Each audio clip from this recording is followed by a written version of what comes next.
said, man. I said, man. It's a 2006 Gibson Les Paul Studio. It sounds so good because it's so cool. And I have to sell it to you because I went into debt to the family bank to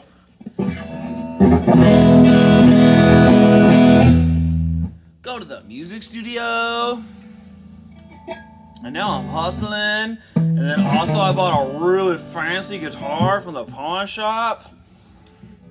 The Gibson Les Paul Studio is a proletariat sledgehammer built for Iraq. And it has looked and been built in many different ways since its introduction in the mid-1980s.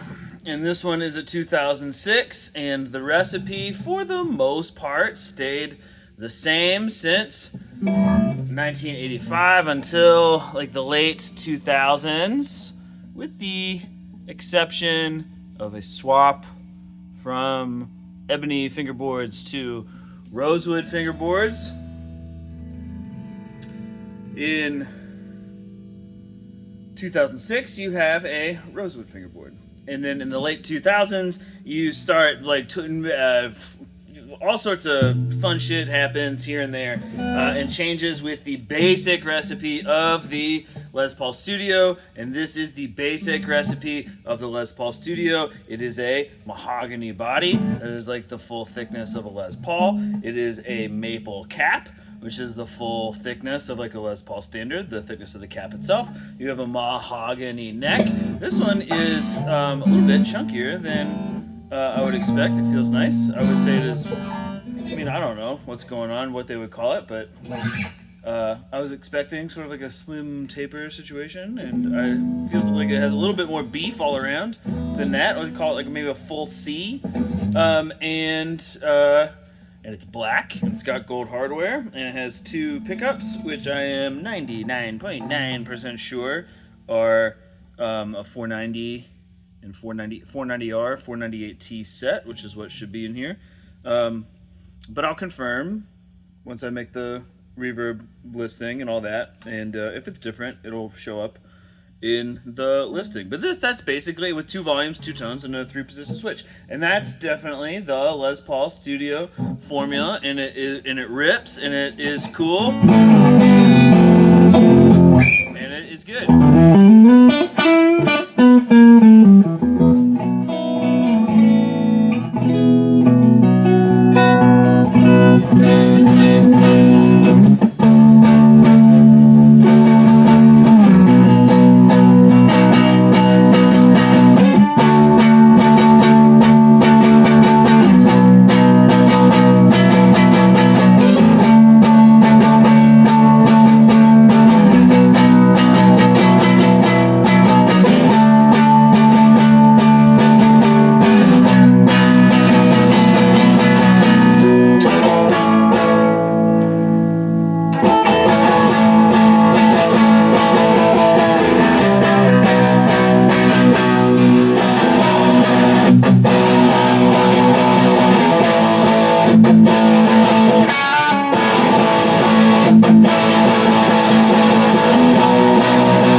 why wouldn't I want to buy a brand new Les Paul Studio?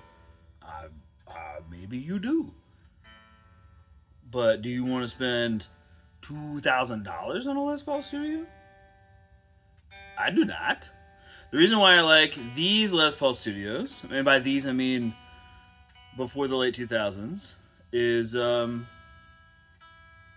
because they haven't really started like dicking around with them all that much. And not that you shouldn't like the ones that have been dicked around with, but if you do like them, then you should like the manner in which they have been dicked. And so you start seeing wood changes. I think they went to like a Granillo fingerboard in the late 2000s. Some years have got a, I think, stupid, but you know, I am me, like sleek little shredder neck heel. Then you start getting like push-pull pots and all sorts of bourgeoisie contrivances added into the electronics. And you start messing with finishes, some of just a gloss front with satin sides and backs and necks and stuff like that. This is just the plain Jane, ready to go, grip and rip Les Paul Studio. This guitar, it could be argued, most influential guitar to early 2000s like melodic hardcore. There's in tons of bands. For reasons that I can't really, for reasons that are like purely sort of circumstantial, not reasons. I can't really back this up, but for whatever reason, black and gold seems to be a good deal harder to come across as a combination than black and chrome, that's for sure. I've got no reason to believe that it was like a properly limited edition or anything. But these are tough to find. Everything's original, even gold screws on the back. Sorry, everything's not original. Everything aside from the strap locks, which in my opinion have been improved to have a wider flare and a bit more substantial than the stock ones. Otherwise, everything is as it should be. Gold metal, which is, I think this looks like a fun bunch. Anyway, you're hearing it through a still pretty clean AC30. There's a couple drive pedals that you've heard me play.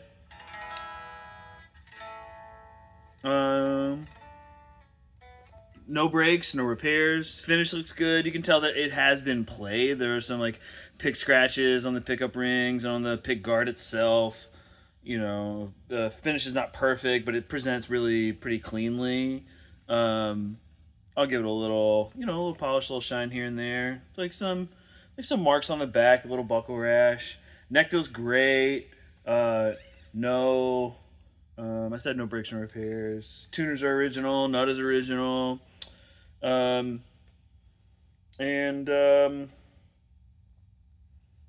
just is so fucking good. God damn. They're so good. I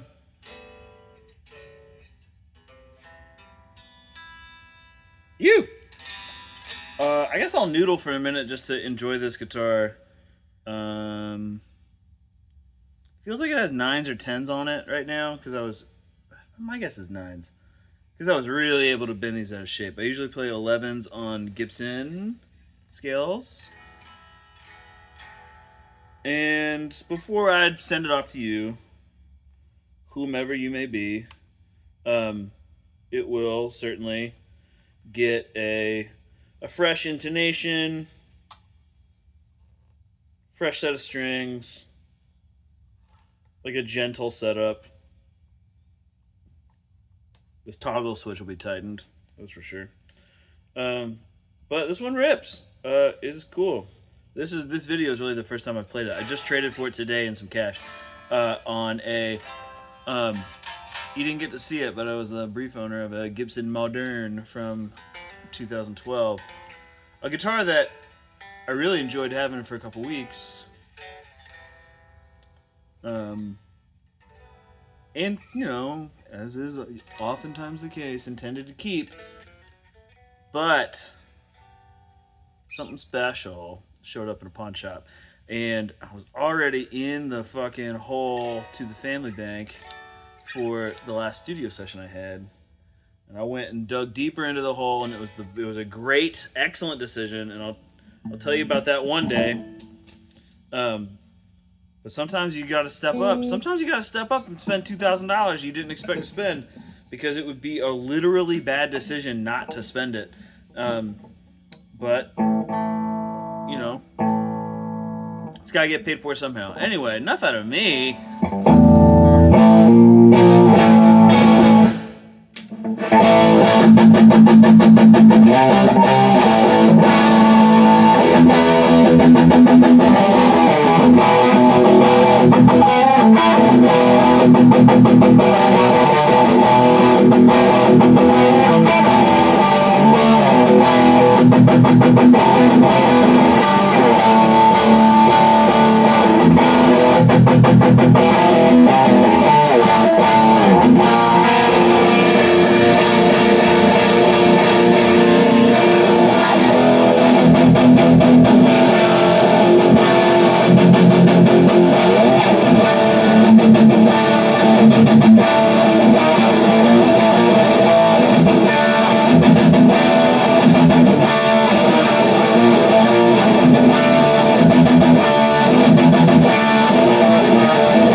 Alright, these are definitely nines. Which is fun and different, but uh, you'll. I have no reason to believe this guitar actually doesn't doesn't stay in tune. I just am heavy handed. I guess before I go,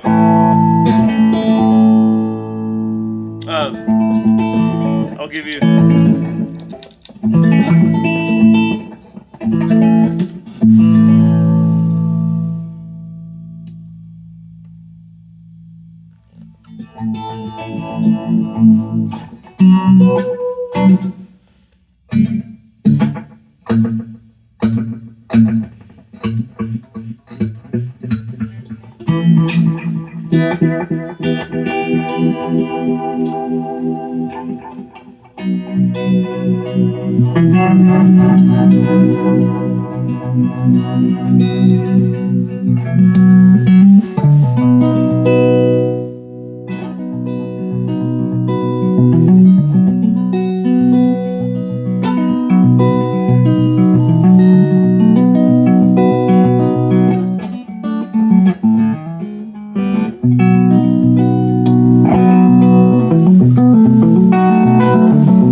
Bye.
Good. Okay, bye.